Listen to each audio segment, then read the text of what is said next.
This episode features a mention of suicide, as well as discussion of death and human remains.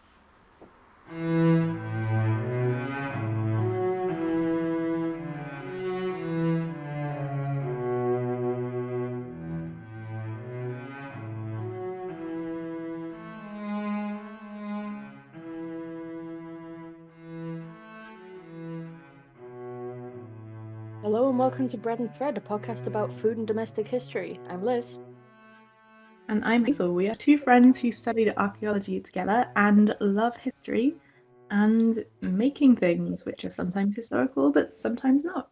And we like to start by talking about what we're making. So, what are you up to? Um, I committed a crime. That sounds bad.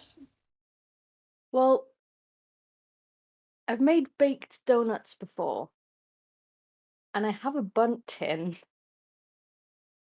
so I made Oh a no, giant donut, a donut bunt. like proper donut dough with jam Okay, inside, but in a bundt tin, and then I iced it and put sprinkles on it and just made a giant donut.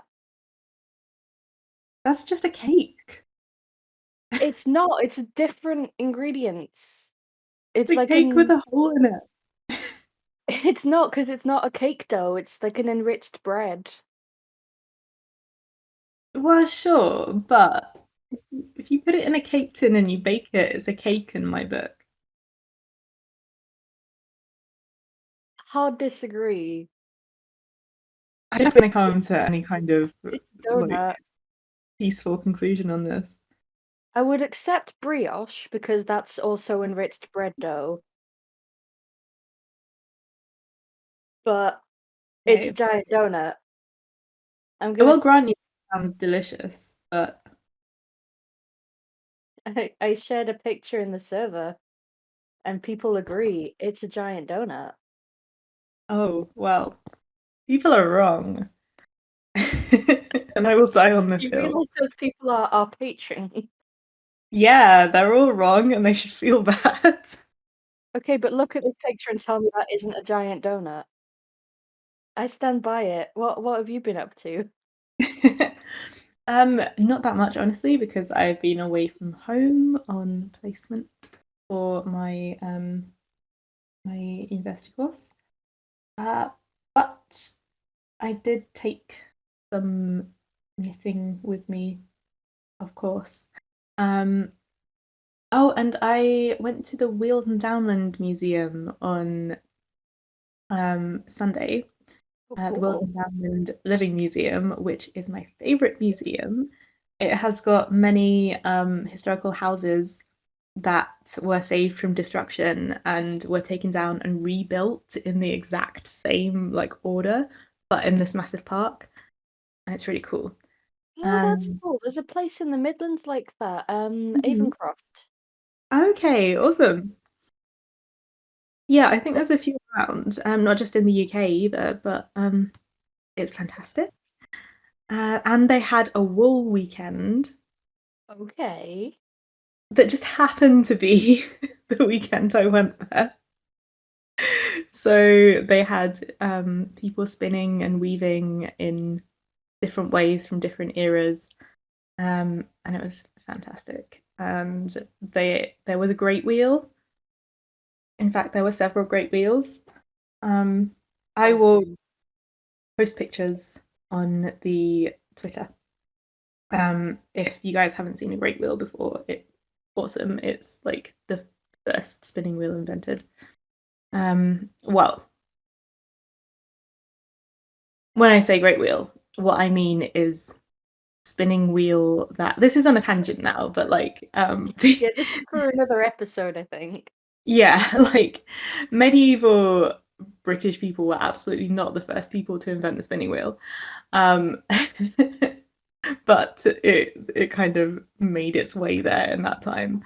Um, and that's what I'm referring to with Great Wheel. But it's large anyway.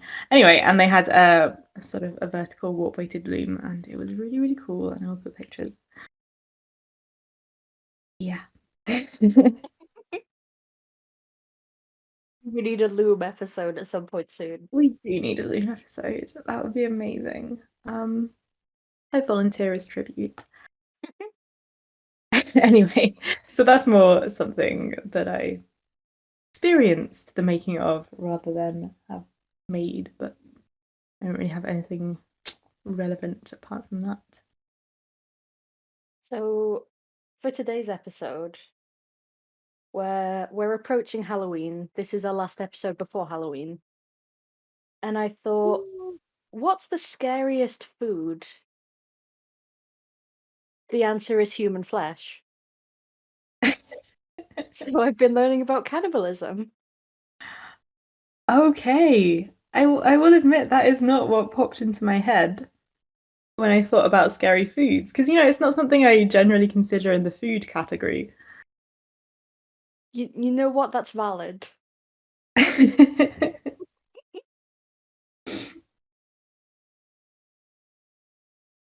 So, but I mean, it counts though, I would say, as a Halloween episode. Um, I hope so, because I did a lot of research. Buckle up, everyone. Let's go. Um, okay, so unsurprisingly, we have archaeological evidence for cannibalism. Um, actually, pre-human. We have possible evidence of Neanderthals butchering um, humans, like anatomically modern humans, Homo sapiens, Okay. and other Neanderthals. We think for food because the marks are from the same tools that you would use to butcher animals, and it's the same kinds of marks. It's possible that they were removing the flesh for other reasons, but it's probably to eat. Right. So Wow. this has been going on forever. Yeah, that's pretty conclusive evidence.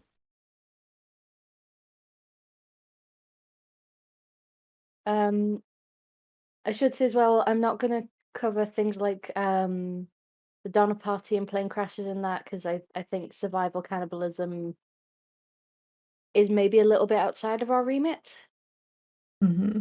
when it's just kind of I did what I had to do to survive.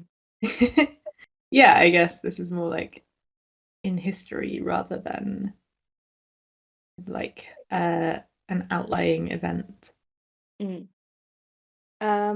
Although that said, it does pop up in mythology a lot, um, especially ancient Greek and Chinese. Okay. There's a lot of stories of people being, and especially of gods being tested by being fed their children. Okay. I guess actually now that you mention it, I can think of a few like cannibalism episodes in mythology. Like was it Kronos or Kronos, Yeah, the Cronus father of the is the big one, I think, where he just eats all of his babies because he's been told that one of them is gonna overthrow him. But then I mean because they they're gods, they definitely survive being eaten. I mean they're definitely gonna overthrow you if you eat them.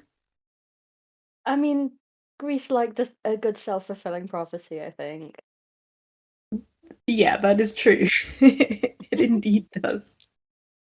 There are also accounts of Chinese emperors eating people, but it's unclear how much of that is people actually doing that and how much of it is slander.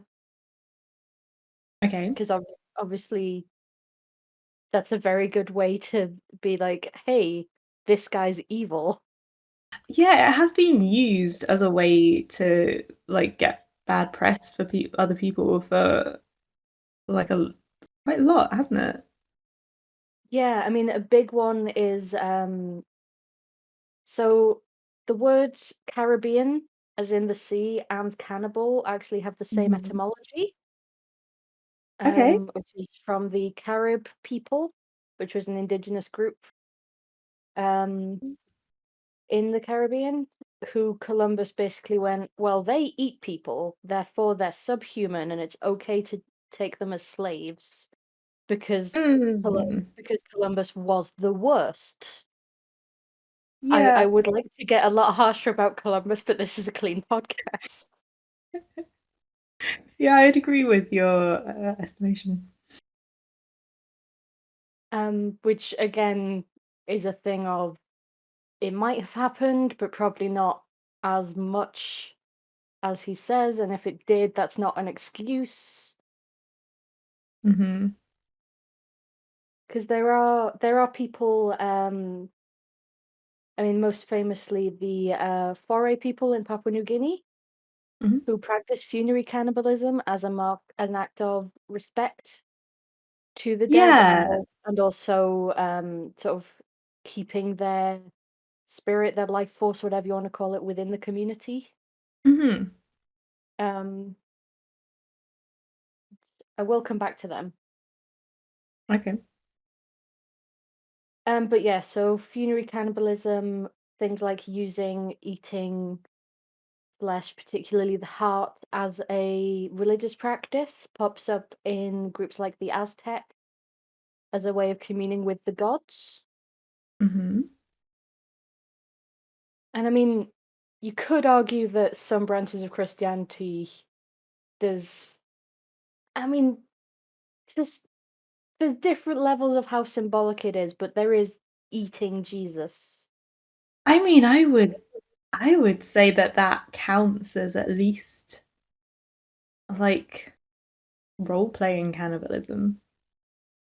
Yeah, I mean, there is the part where Jesus isn't entirely human, but he's referred to as the Son of Man a lot, which I think is at least half points. Yeah, and I mean, I suppose it depends what like spiritual view you take, but if we're going with like it becomes the literal body and blood of Christ, then I Yeah, reckon that counts. transubstantiation is at least half a cannibalism, in my opinion. That's a great sentence. Yeah, and then you'll get it used as sort of for medicinal things quite a lot. There's a one of the big texts in traditional Chinese medicine, the Benkao Gangmu from the 16th century, talks about using 35 different human parts or products in some cases as medicine. Oh wow. Didn't know I had 35 different parts. Although interestingly, it doesn't give uses for 12 of those because the author Li Shisen considered them foul and thought that it was not okay to use them even if they did work. Oh, right. Really interesting. I wonder why. Yeah, I couldn't, unfortunately, I couldn't find sources on this that weren't in Mandarin. Okay. So I mean, if anyone knows why those particular 12 were not okay, please do let us know. Yeah, that would be really, really cool to know. But yeah, there's some quite interesting stuff, including pubic hair for snake bites. Oh, Apparently, sucking on it stops the venom from getting into your organs. okay. Would that count as cannibalism, do we think? Because it's not. Is hair is hair a part of your body once it's Yeah, I mean, removed?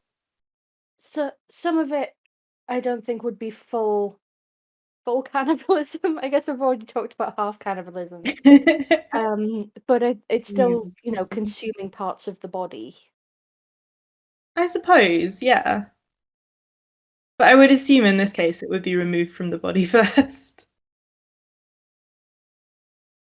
There is also, as a kind of last ditch attempt, there is a record of some people feeding a dying parent a part of their own body, normally something small like the joint of a finger, in an Oh, attempt to heal them.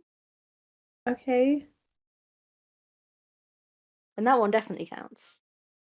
Hmm. Absolutely. But I think the most interesting sort of human medicine in the Benko Gangmu is the mellified man, which is something that Mhm. Herodotus talks about as well, which is this practice of a holy man normally in the towards the Ah, end of his life switching to just eating honey, and then when that, you know, inevitably you're gonna die doing that, then being buried in honey for 100 years, and people then used the honey as a medicine. wow. That is Um, amazing. Like, I I feel like I've heard of the word like mellified before. I didn't realize what like it went to that extent. Like I thought it was going to be something to do with the um religious practice whereby some like holy people would like basically fast until like self-mummification, like essentially. Um, well, this is a form of self-mummification, but it's specifically hmm. the preservative qualities of honey doing a lot of the work. Yeah, specifically with honey. Wow. What's that supposed to do for you? It's kind of a cure-all. Okay. So Herodotus talks about Assyrians doing this in the 4th century BC. Um, Li Shizhen talks about people in Myanmar doing it, although there's some debate about basically the possibility of Li Shizhen getting confused and Hmm. sort of combining this concept of human medicine with mellification, and that people in Myanmar didn't actually eat the honey or the body. Okay. Oh, so like it was just a burial practice. Yeah, I mean, supposedly Alexander the Great was preserved in honey. Oh. Yeah, it's unclear whether people were actually eating the bodies, but they were definitely using the honey in some cases Hmm. as a panacea. Okay. But I mean, a lot more recently, we still get people using body parts for medicine. I mean, the obvious one is mummia, which is ground up mummies. Okay. Is that specifically ancient Egyptian mummies? Theoretically. Okay. Because I know there are like several world cultures that have practiced mummification. Um, Hmm. but I know there was a big thing about Egyptian mummies being like stolen and ground up for medicine. Yeah, sort of in the late medieval period onwards, there was a lot of sort of exotification of Egypt as a general sort of spiritual concept. I would argue Hmm. right the way up until probably post 1920s. Um, but yeah, from apparently from the 15th century, people were eating ancient Egyptian mummies That's pretty to cure early. various ailments. But you might imagine that supply and demand was a slight problem. So Yeah. some people who thought they were eating mummies were eating bodies stolen from paupers' graves. Oh no. That's unpleasant. That is unpleasant. Mm. Mm. And kind of wild because this was still going on in like the Victorian period. And it's Uh, kind of wild that there's an overlap of, you know, rich Europeans eating mummies, quote unquote, for their health, and those same people saying, ah, it's fine to enslave these people because they eat humans. mm, yeah, There's, yeah, there's a lot going on there. bit of a hypocrisy there.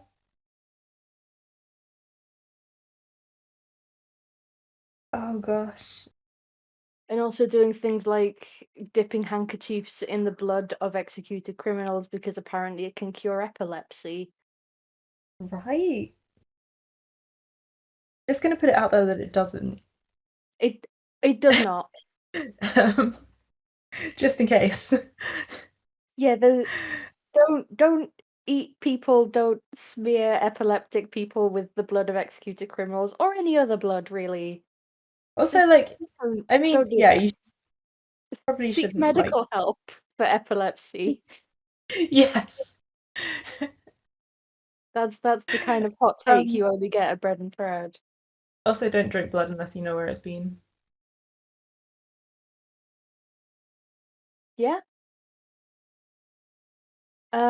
Some people, it's kind of a trend at the moment as well to eat your placenta after giving birth. No, I have heard of that one, yeah. Is it It's a cannibalism trendy if it's wellness thing. yeah, yeah. Is it cannibalism if it's like consensual? I suppose it still is, isn't it? Because like societies that practice like cultural cannibalism, that's generally by consent right after the death of the person. So yeah. Yeah, I mean, that is a question that came up in Germany in 2001. Oh, is this okay? Shall we? I just have another question about the placenta. So shall we?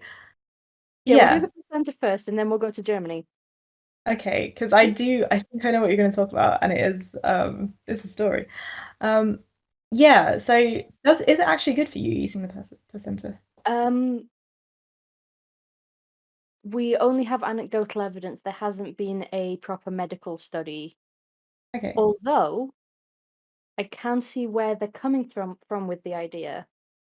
Yeah. I mean, it's meant Because to have a nutrient. all Like, non-domesticated land mammals eat their placenta. I suspect domesticated ones would as well if you gave them a chance. oh, Some people think that it that's helps with things interesting. like bonding with the baby, with postnatal depression, Uh-huh. encouraging lactation. Again, Right. there's no we don't have any medical evidence for this, but it's a very strong belief and it is a growing thing.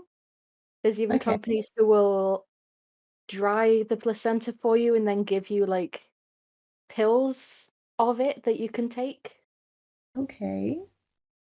Or some people will fry it or put it in a smoothie. Okay. How do I feel about smoothie? Hmm. Needless to say, the companies that do this charge a lot of money. Yeah.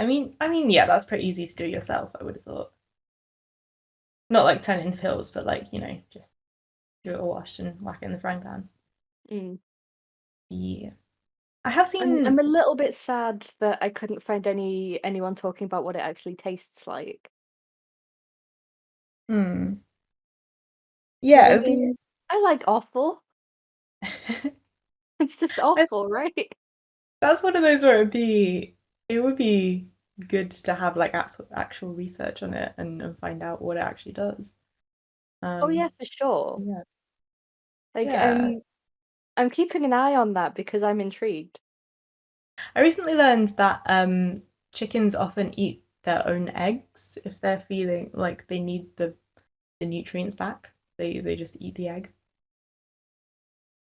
I mean, that's fair. I mean, an egg's Oh. basically a period, right? Yeah, like that's a similar thing, right? Hmm. Okay, let's talk about Germany. let's talk about Germany. Um, because yeah, where whether consensual cannibalism is illegal is really interesting. There's no law against it in most countries. Hmm. Because it's generally considered, it goes hand in hand with murder. Uh-huh. Or in places like the UK and the US, it comes under desecration of a corpse. That makes sense. Even if it is consensual, because there's laws in place that are basically if the average person would find it distasteful or disrespectful, it counts as disrespecting the corpse, which is a Okay. whole thing, I think, Mhm. of like Yeah, like just who's the because average you don't person? think it's okay doesn't mean it's not okay. If you're in a multicultural society, then, who is the average person? Like, I'm just saying, if I die of natural causes and my loved ones want to feel closer to me by eating some of my meat, I'm fine with that. okay, well, But the law would not allow it. Um, sorry about that.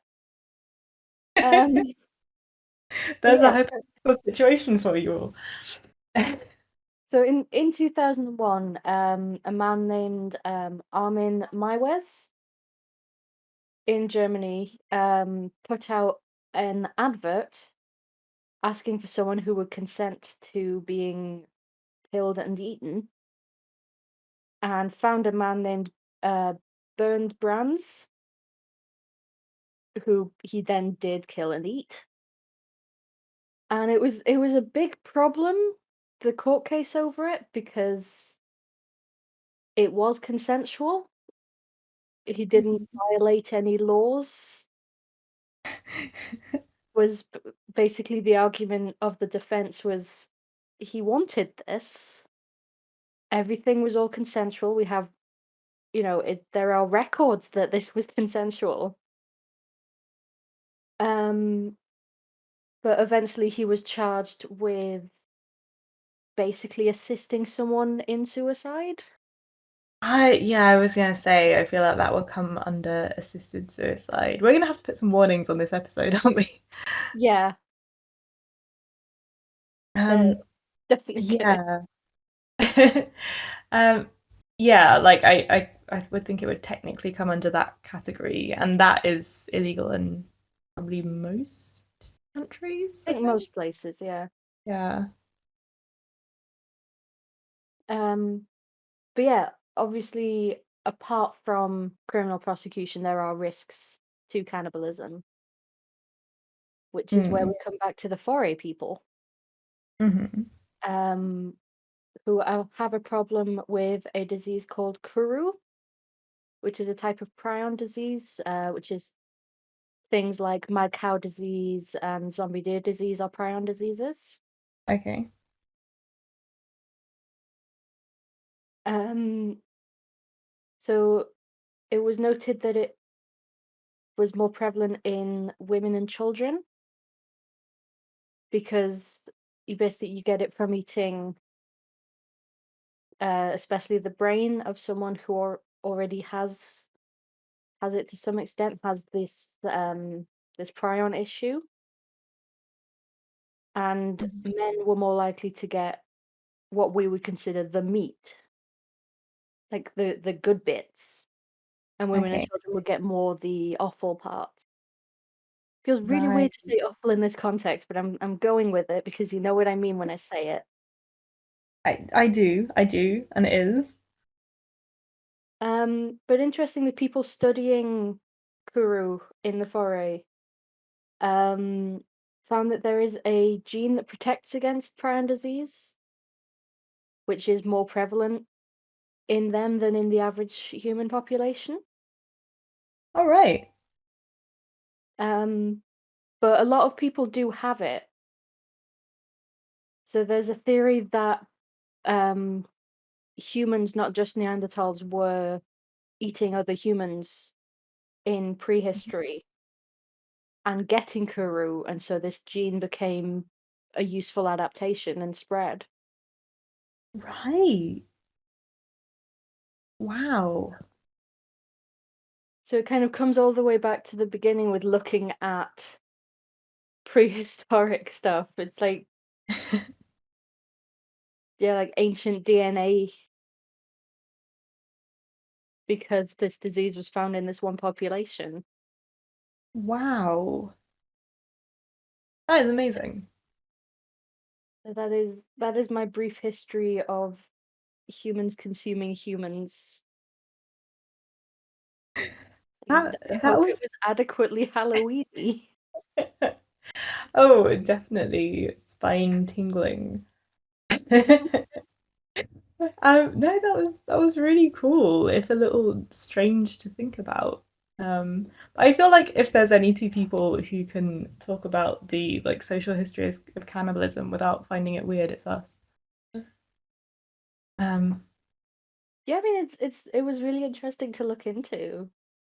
Yeah, it's I think it's interesting the sort of ideas that people have about it and how like obviously cannibalism through necessity has always been a thing, but it sounds like cannibalism for other reasons has also always been a thing.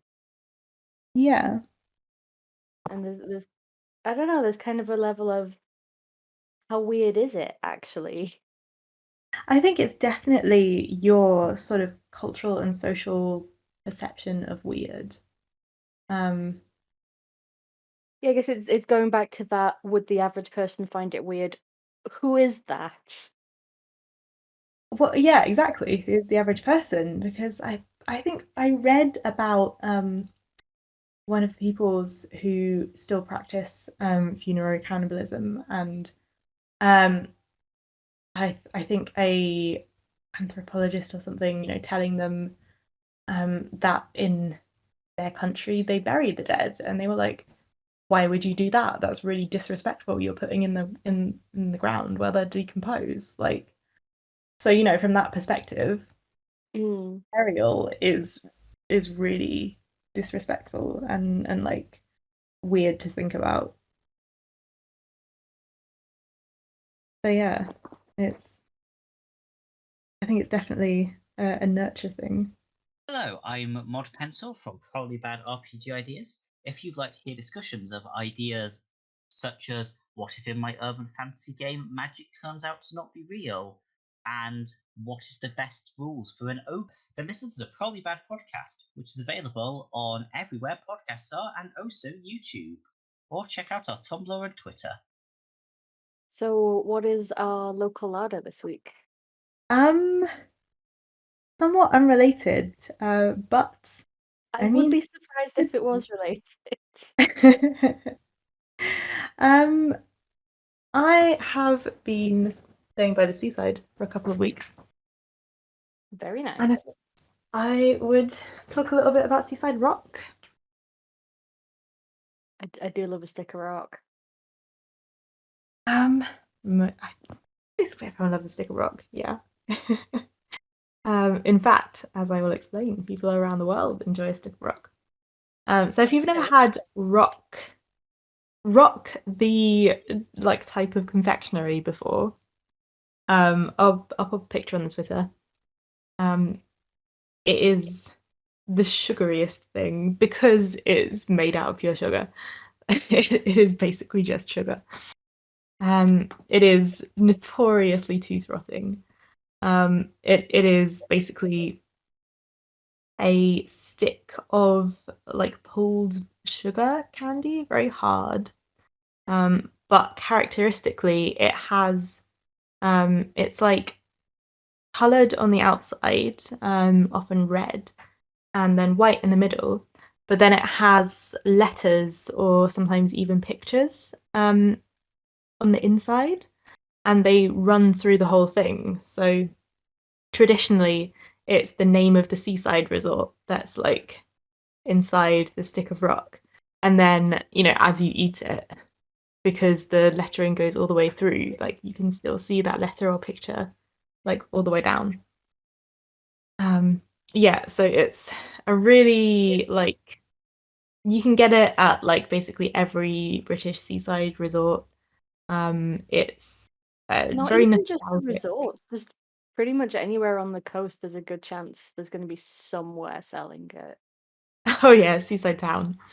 Um, yeah, it's a really nostalgic thing. I think a lot of people have childhood memories of like going to the beach and getting a stick of rock and then like sucking on that stick of rock for the entire day.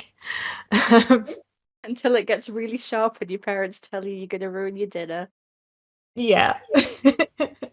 But you don't care. And then like Basically you like a get fat, home uncurved candy cane. It's a good time.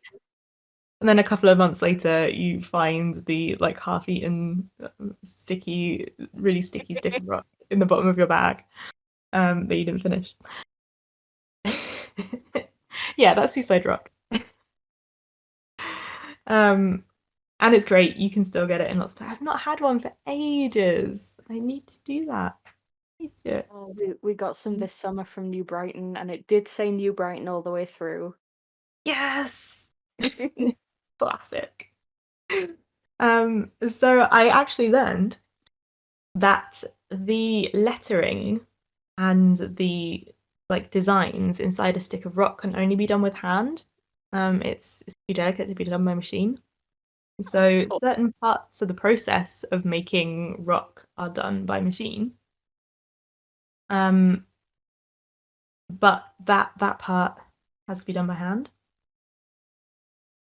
So it's basically just sugar syrup, and it's mixed together with water, and that's it. It's just boiled until it's like hard crack stage, and then they pour it out, add the colors and stuff if it needs. It's all mixed in by hand, and then it's kind of aerated, like it's kind of pulled and folded, pulled again. Like I feel like there's a few videos of that sort of thing going around. There are some Um, very good videos. I'll put a link to one in the episode description. yeah. So I think there's a lot of similar sweets, that are made in this way. But the thing about rock, is that it's got the like iconic shape and the lettering, Hmm. and like it's a stick of rock. So yeah, and then that aerates the sugar like candy, and that's basically what turns it white, which is really interesting. And then they like make up the rock, so they put in the lettering and everything, and the outside layer, and then it's just like pulled into a really long strip.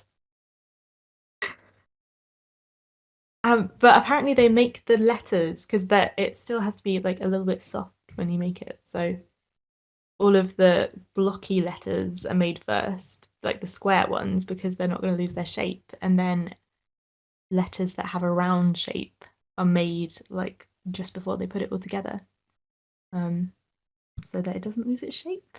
And then it gets That's cool. put You don't together. really think about the logistics of it. Yeah, exactly. Quite nice. So it's a pretty uncomplicated thing to make in terms of ingredients.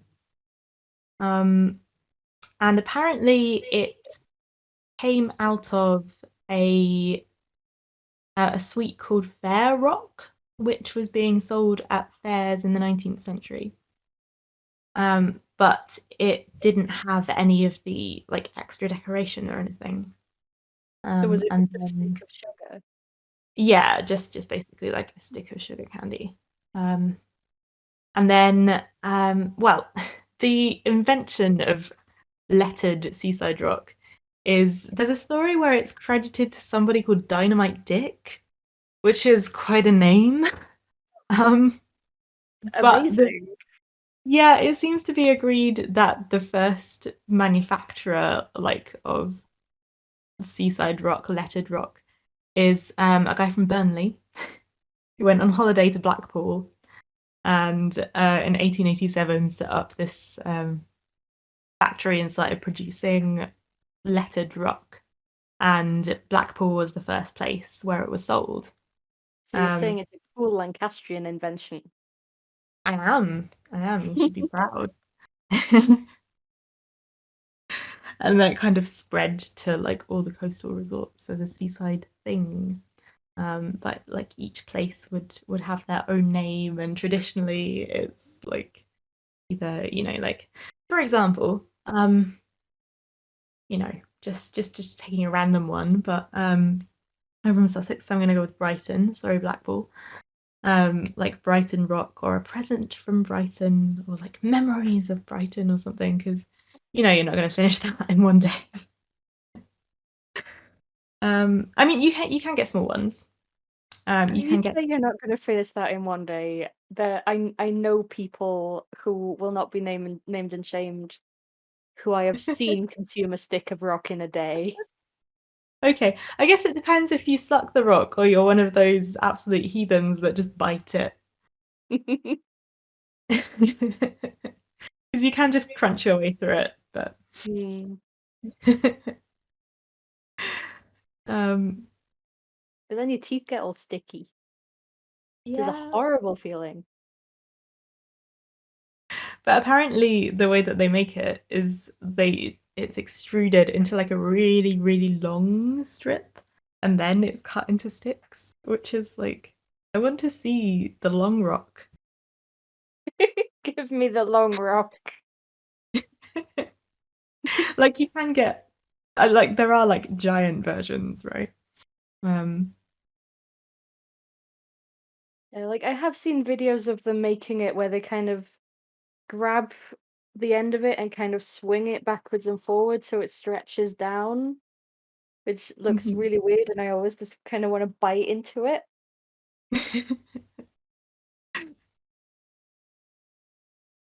You can also get where they cut it into little bits and like almost like individual sweets, and then you can eat it that way. I mean, I think a lot of places have, like at that point it's just like normal boiled sugar candy, I suppose, but It's still got the lettering through it, which is nice. oh, rock. Exactly. And that means that you can cut it into you can slice it up and every piece will have the lettering the same. So there you go. Yeah, and it's not just a British thing, actually. Like this particular, I mean, that particular lettered style might be, but like I just said, this type of sweet is also sold across the world. So there's a few like regional varieties. There's a Dutch type that really, really closely resembles it. And is specifically like a fairground sweet, and that can have different like logos and stuff inside as well. But can also have different flavors. And there's like a Japanese version as well called Kintaro Ame. And the example I've got here has like little faces in it. It's kind of cute. Oh, that's cute. But again, the similar in the process of like how it's made with the like pictures inside. But I think that version is more like they make the long strip and then they cut it up into like smaller sweet sized bits. So yeah, that's rock. It's a pretty simple thing and a pretty simple history, but I don't know, it's just full of like nostalgia for me. And Oh no, same. Like we went to Blackpool every year when I was a kid. oh, nice. I've never been to Blackpool. I've got to take you to Blackpool. You will have to take me on a lads' weekend to Blackpool, and we will get rock. We will get rock and fish and chips. Yes, rock and chips. Oh yeah, speaking of, it is famously a feature of Graham Greene's novel Brighton Rock, which has also been made into a film a couple times. Where I think one of the characters is describing like what it's like to be a certain way, and it's like, oh, it's like a stick of Brighton Rock. However far you bite it down, it still says Brighton on it. Like that. Yeah. In fact, the remake of Brighton Rock was actually filmed in Eastbourne mostly, because Eastbourne Pier looked more like Brighton Pier in the 50s than Brighton Pier does now. Cool. So there was a big sign saying "Welcome to Brighton" on the side, and it was very confusing.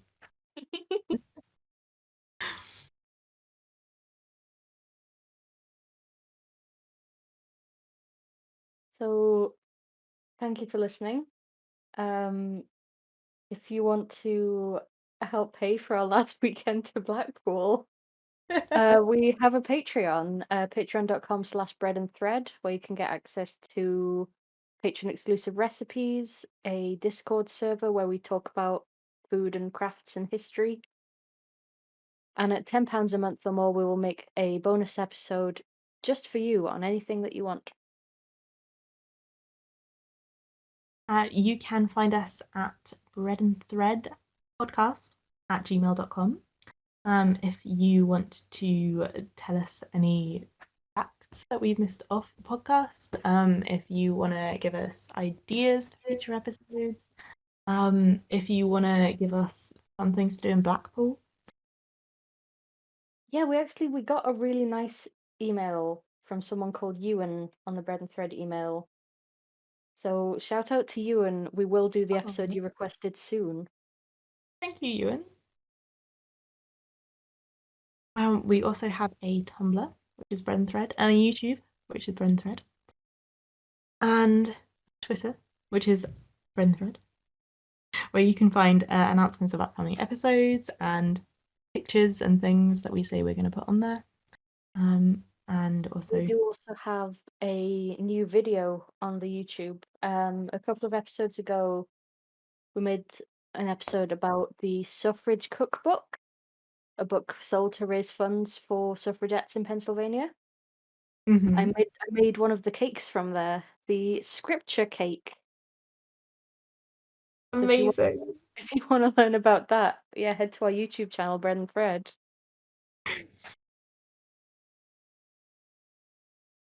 Is there That's more? everything. I think that is everything. So that's right. Have a fun couple of weeks, everyone. We will see you next time. And happy Halloween! Happy Halloween!